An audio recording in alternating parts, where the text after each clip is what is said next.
Hello and welcome to another episode of Leaders of Transformation. Today we're going to talk with Diana Wu David, who is the author of Future Proof, Reinventing Work in the Age of Acceleration.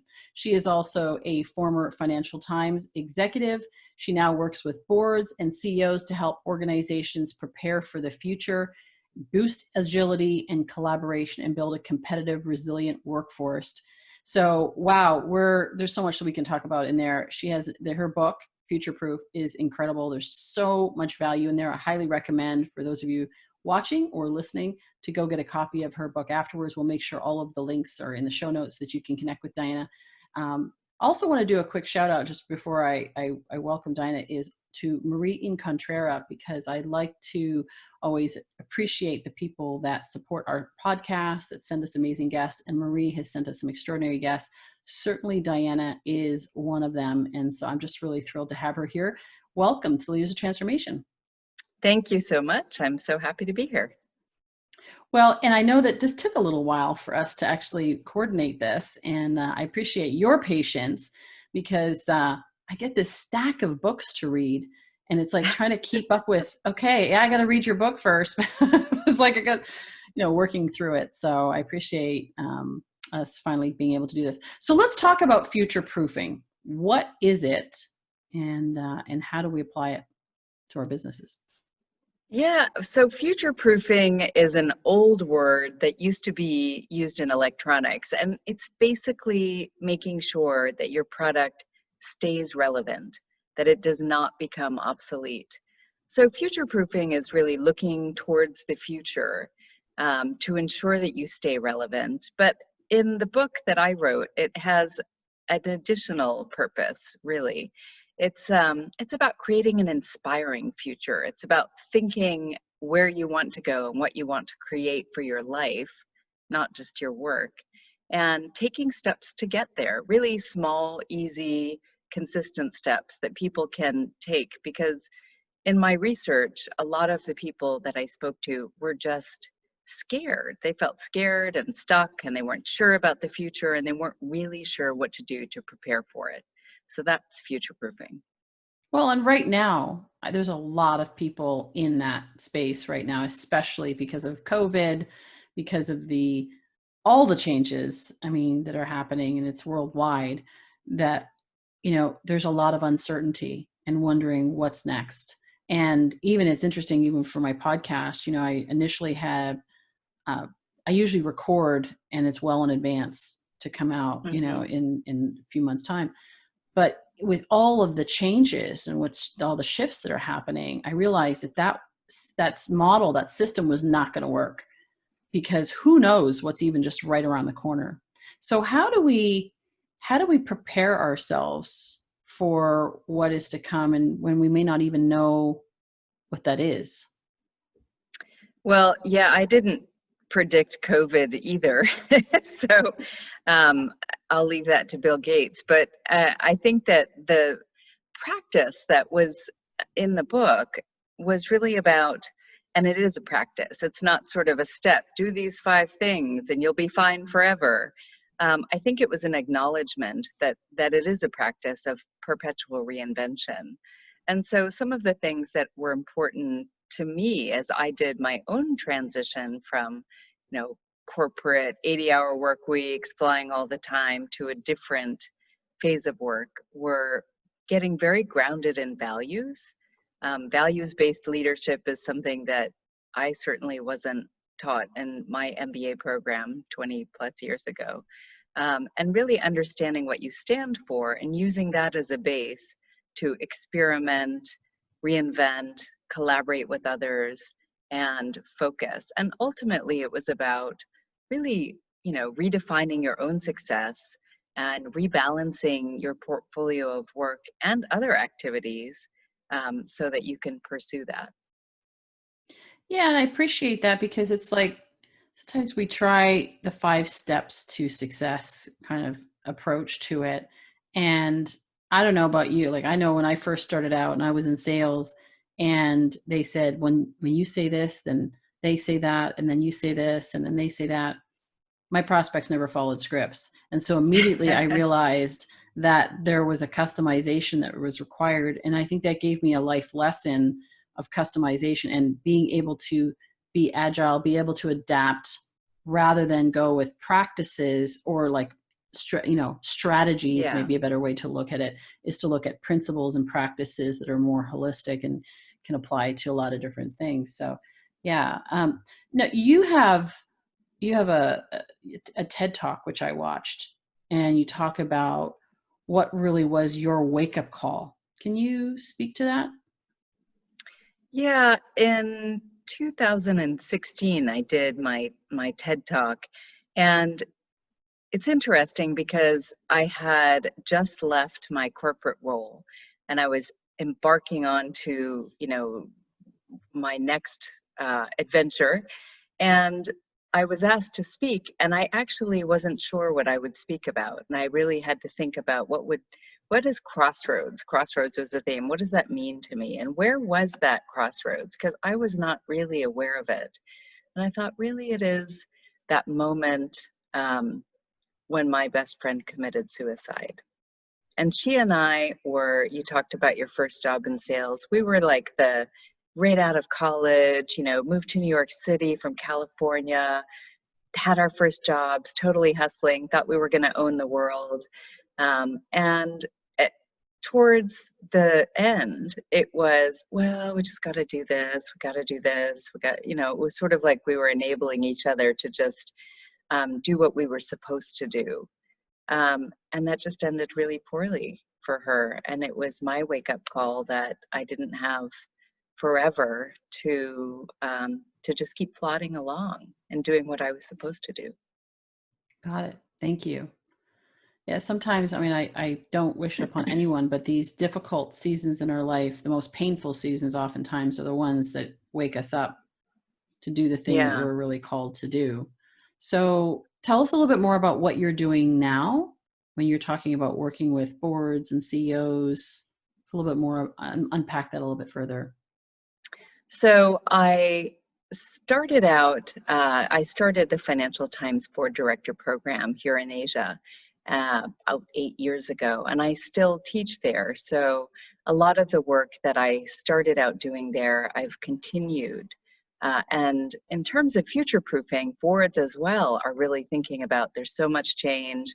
How can we have a culture in the company of future-proofing for our company as well as our individuals and our teams. And then on an individual level, I will have a future-proof course, which really is about the practice of future-proofing. And it goes through the various steps in the book. And it's all online. So we have people from all over the world. We have people from the US, we have people from Europe, we have people from all over Asia. And they're really trying to put the ideas into practice. And so one of the things that they sometimes say is, I thought I was going to get the 5 steps, but now I realize that this is sort of 5 steps, but over and over and over again, kind of checking in with myself, becoming self-aware, crafting what my ultimate story is and where I'm trying to go with it and what kind of network of people I need to gather around me. So it's all about future proofing. I do a lot of speaking. I do a lot of consulting at the C-suite and board level. And then I have my tribe of future proofers who inspire me. It's sort of like my team at work that I used to have in my peers, but in an online community. Nice. Nice. And well, when you look at, when you talk about the leaders that you work with, what is the, I like sometimes like the contrast of like, what's the most successful or effective thing, but then also what's the greatest challenge that they face, right? So when you look at this idea of adapting to the changing world, changing marketplace for leaders, what has been, what is an easier, something that you've noticed that is easier for them to adapt to and or to Yeah. embrace, and what is the most difficult thing for them to embrace in the processes? Well, yeah, I think that the difficult thing is really something at not just an individual level. The difficult thing is the second half of life, and I often have people who are, 55 and say, retirement age is 60. I've been really successful, but I have to leave and I have 20 more years to give and no idea what to do with it. So that's in the book. I talk about technology, globalization, and longevity coming together as big driving forces. And I think that that is a real issue, because people who have been in the same company for a long time or in the same role, and had tremendous success, they're not prepared intellectually, emotionally. They identify with their job so much that they can't even conceive of something that would be different. And that's also a problem for companies that I speak to, who are saying, we really want to keep the expertise, but we kind of, we don't want to do the entire policy change and let everybody stay, and we can't afford it. And then, of course, governments are having massive pension deficits. So, I mean, that is a big thing, and it's hard to unravel.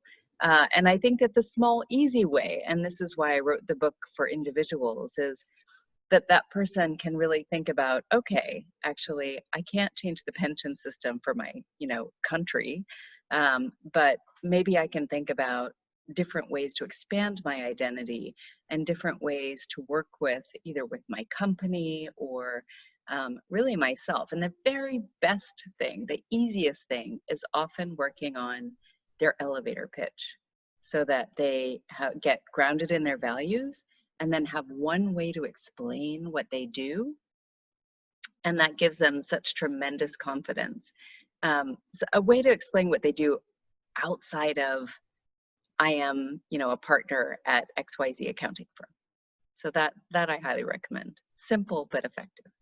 Well, what I appreciate about your book is that you do speak to the issues of business leaders, but yes, it is, like you said, you actually wrote it to the individual. This is a life, I wouldn't say a lifestyle, but it is a life practice. Like you said, it's actually looking at their life as a whole. Do you find that leaders are more receptive to that now than they might have been 20 years ago, Oh, to for be able to sure. look at, their own, being willing to look at their own life, to have that conversation?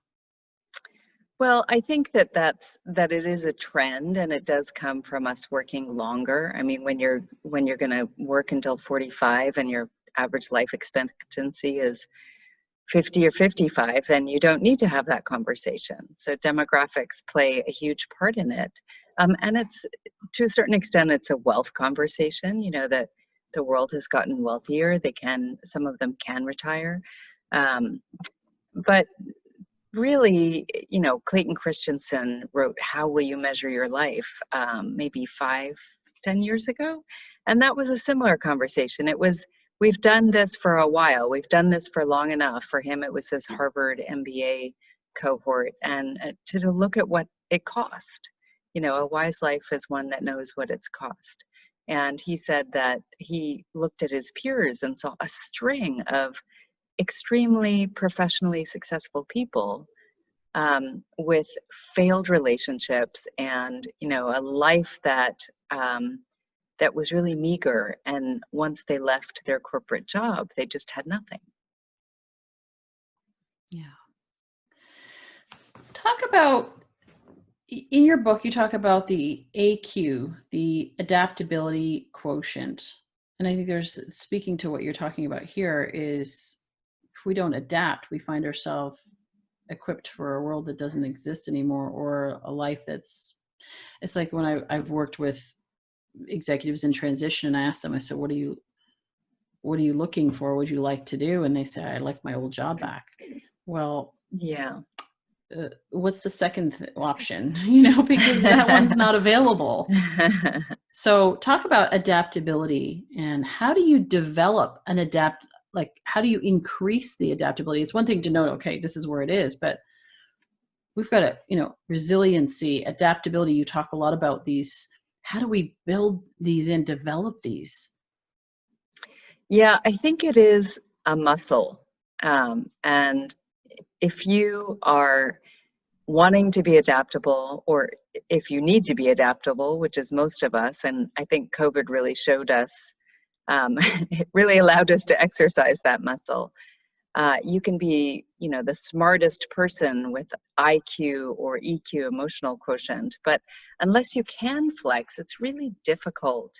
The way that you do that is by flexing early before you need to.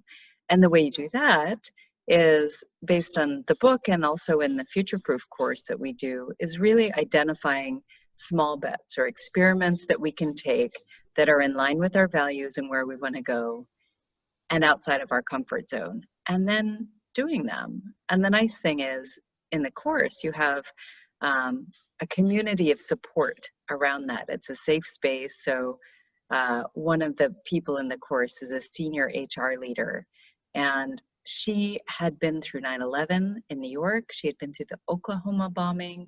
She had been, like, I would never want to work with her because everywhere there was a crisis, she happened to be there. The Fukushima nuclear meltdown, and now in Hong Kong for COVID. And she said, I really think that there's so many lessons that I want to share, but I feel like I shouldn't share it during COVID because it just feels too opportunistic and maybe too trivial and narcissistic. And I said, you have to do this. This is your expertise. People need this right now. And so taking that small step of writing it, and then the small step of publishing it, and even the step of saying to the community that we have in our Facebook group on our course, hey, can you, comment on it? Can you actually amplify my voice? All those are small steps that she took, and it's just amazing because we're all incredibly successful in this tribe. And so I think that there's the acknowledgement of your vulnerability. I'm supposed to be invincible, but actually it turns out it's really hard for me to publish an article, or it's really hard for me to have that conversation with a board member and tell them that actually I want a board seat too. Yeah, absolutely. Well, so I'm curious, because you've had such an incredible career yourself. What were some of the things that you did along the way in your own journey that helped you and prepared you for what you're doing now? Help you develop this quotient?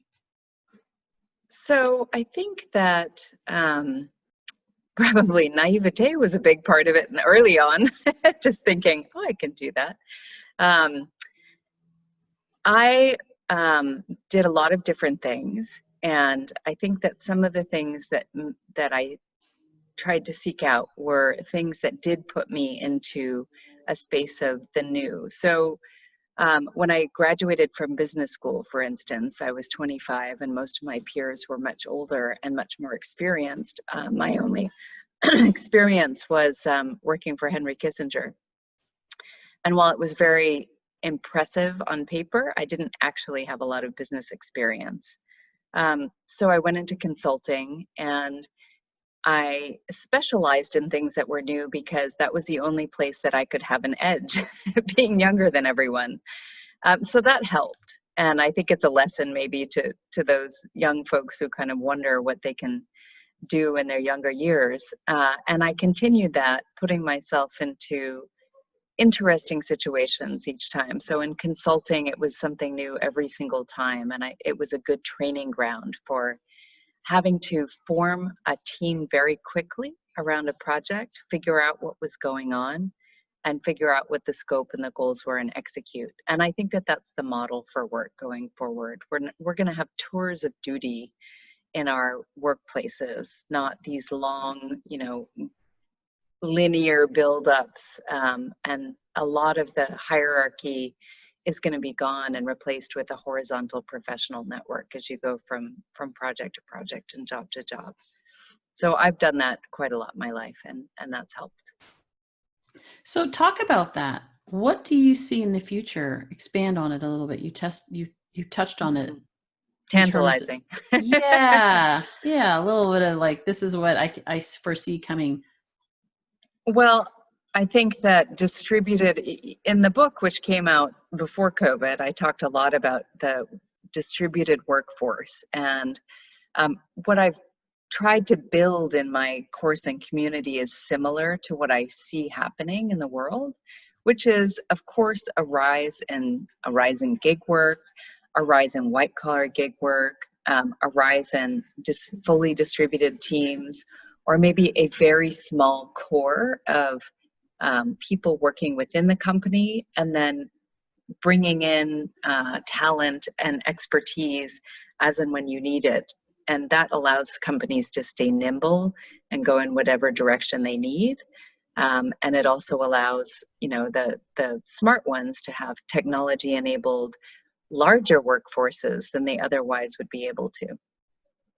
Yeah, I actually heard a statistic that, 64%, 65% of people, they did a survey during COVID, how many would actually want to go back to the office, and 64 or 65%, somewhere therein, said no, they don't want to, because they're now reevaluating their own priorities, and do they want to commute, and do they want to work the kind of hours they were working before, and all of that, when they're realizing that they can be at home and they can have their family. And yeah, there's different dynamics where maybe they're on Zoom and they've got kids walking around, at the same time, but really realizing the value of, you talked about core values, and even,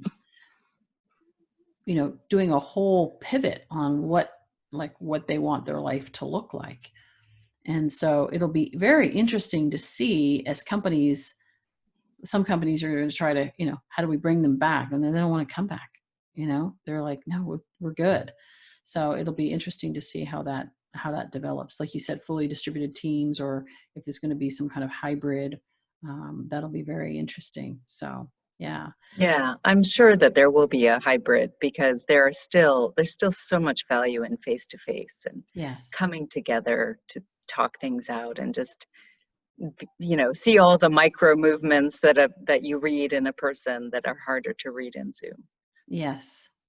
Well, and even if that's like a one day a week, or one day, there's certain, I was talking to somebody the other day about this, who works at the university, and they're all working from home. For majority, they're working from home and don't want to go back. And so, maybe if they work, like, go in once a week or something like that, connect with their teams, and then go do the things. It'll be interesting. It'll be very interesting to see. So what do you recommend for people to begin? Obviously, you've got your book, so we're going to make sure the links are in the show notes to your book, to your website, dianawudavid.com, for those of you that are listening. But as I said, that'll all be in the show notes. You also have an assessment. Talk a little bit about that, just to kind of assess where people are at. Just some ways that they can begin this process to future-proof their life, and as well their career. So I got that question quite a bit after the book, and that's why I put the assessment together, which is really simple, and it's 11 questions, and it covers the kind of support you have in your life. It covers, how much you've really thought about the future, and the intention is for you to get a place to start. And it really is, answer these 11 questions, yes or no, figure out where the gaps are, and start there. Think about, is that important to you? So one of the questions is, I've thought about where my industry is headed, and I know what part I want to play in it. And that's sort of a future focused question.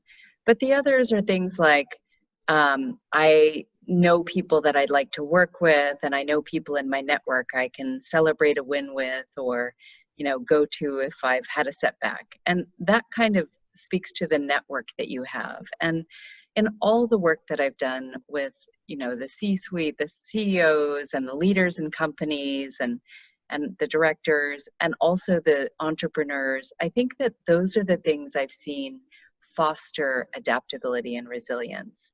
So do you have, a vision? Do you have and know your values? Do you have a network of people that you can fall back on when times get tough? And do you have people that you can go to when you want to create something big? It doesn't have to be the people in your organization. What if you want to create a podcast? What if you want to write a book? Do you know the people you'd go to fulfill those dreams of yours? And that allows people to say, actually, I hadn't thought about it, but I don't have, usually it's one or the other. There's always one or two that people go, oh, I didn't know. I didn't think about that. Maybe I should shore that up as a weakness in my portfolio of future proofing. Yeah. Well, and sometimes we're just so busy, like you were describing earlier. It's like we're so busy in our life and we're just so busy doing. It's kind of the old adage, right? Like work on your business versus in your business. And oftentimes we're working so much in our life, operating in our life, that we don't step back and look at our life and check in and say, hey, like, where are the gaps?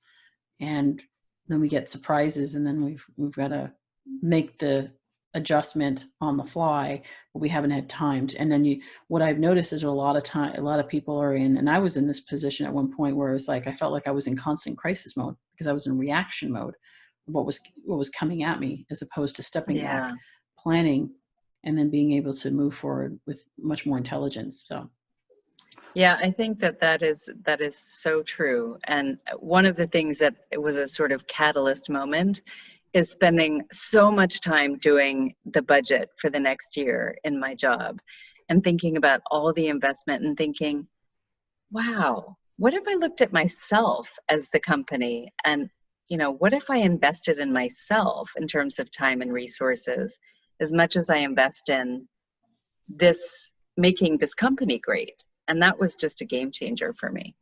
yeah, it's like you Inc. You are your own company. You are right. Yeah. So yeah.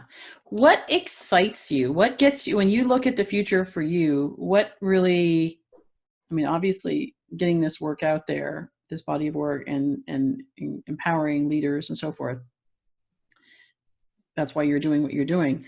But in that, what really excites you and gets you up, in the morning? Yeah, I know it's early there, even right now. It's like 7 a.m. Now it's 7. Yeah. It's really the community aspect of it. So I want to help people create inspiring futures for themselves. And the thing that really inspires me is the community of people that are going through our courses. We have a 10-week kind of group coaching course. And in a way, it's when I can step back and people don't say, so, as a coach, like, well, what do you think about this? Or not even me asking the questions, but when they start to talk to each other and they start to help each other. And that to me is sustainable. It's really because they're learning how to craft that community of support and accountability to find their own clarity. And that is power. Strengthening that community is power. And that's what I'm trying to do at many different levels, from online courses that inspire people to go out and find that community, to the actual community, to the higher level mastermind for people who are trying to really come together and help each other. I just think that's the way forward. And that is what I'm hoping to build out quite a lot more in the years to come. As people go to more of a gig community or gig economy, they're going to need that kind of support. They're going to need people who know what their value is, who can give them great feedback if they don't have a boss, and who can really help them achieve and unlock their full potential, because they're not in a structure that, if corporate ever was, not in a structure that's designed to do that. Yeah, I see all these incredibly talented people that have so much experience that are now going to be entering this gig economy and exploring how they can use, and yes, consulting is one way, but just bringing all of that wisdom and knowledge, and even teaching the next generation and empowering them, and mentoring the next generation. What an incredible opportunity we have providing that we embrace it from both sides, right? That we embrace it from within, but then we also embrace it, like you said, creating those communities where we can actually support each other. I remember with my dad once, if he was older, and so people kind of were like, oh, he's the old guy, right? And I'm like, oh my gosh, you could learn so much from him. He's now he may not be the achiever, the one running the roads, doing the 80 hours anymore, but he's the wise sage that can help you along your journey to make more wise decisions. And I see a lot of that right now. But yeah, so, well, thank you. And speaking of which, learning from you, you have so much life experience to be able to share in perspective that I appreciate you sharing a little bit of that with us today. And my cat is now just woke up. He is now, I'm like, don't press any buttons on the laptop. You might turn us off.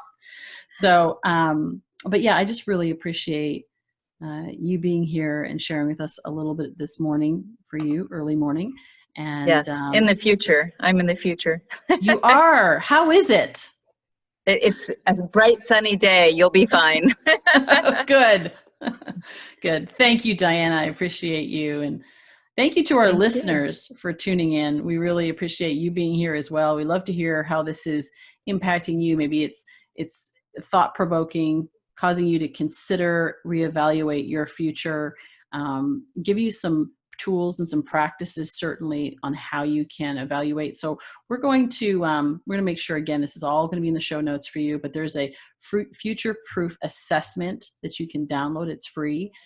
We'll also make sure that you can get connected. You can follow Diana on social, and we'll make sure there's a link to her book, Future Proof. I highly recommend it. I've read it. It's excellent, and highly recommend you get a copy of it, and even check out her courses. And so DianaWuDavid.com is her website, is her main website. We'll also make sure there's a link to that TED Talk, so you can find that as well. Lots of really great resources to be able to support you. I believe leaders of transformation take action. In order to be a leader of transformation, sometimes, it's like we want to go out there and change the world. Well, where does it start? It starts with us, and it's reevaluating our own life and creating space to be able to creating space within our life, creating space within our minds and our spirits to be able to go out and create the kind of transformation that we want to create in the world. And so it all begins with us. And that's what we've been talking about here today. And so I encourage you to do that work. It's worth it. And you can do that. And I would love to hear your stories and how it's impacting you. And also love to hear your stories on how you are making a difference in the world. So you can find us on leadersoftransformation.com. You can find us, of course, on social. Reach out to me on any of those platforms. And we look forward to hearing from you.